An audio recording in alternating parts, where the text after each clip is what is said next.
أعوذ بالله من الشيطان الرجيم.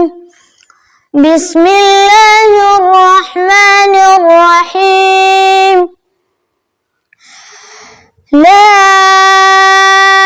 أقسم بهذا البلد وأنت حل بهذا البلد ووالد وما ولد لقد خلقنا الإنسان في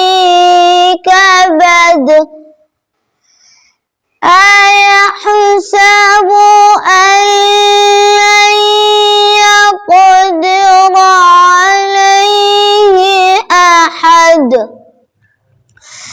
يقول أهلكت مالا لبدا أيحسب أن لم يره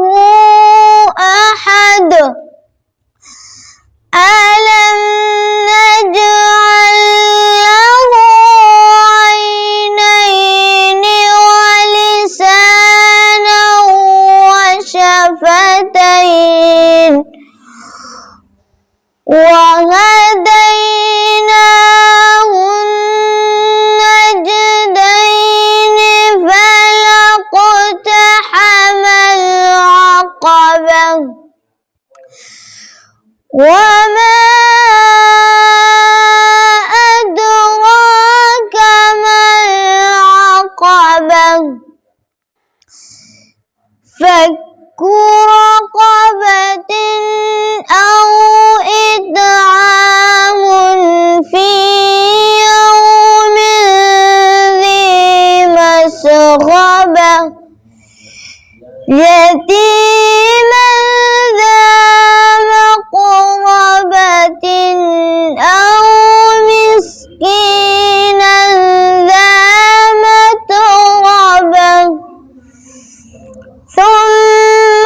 كان من الذين آمنوا وتواصوا بالصبر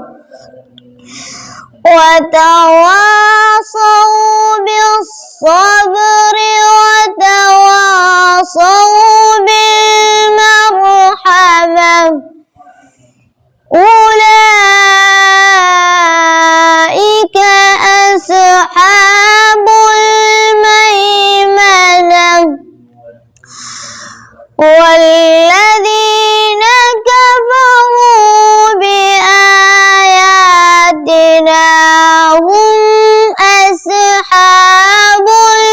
المشأمة عليهم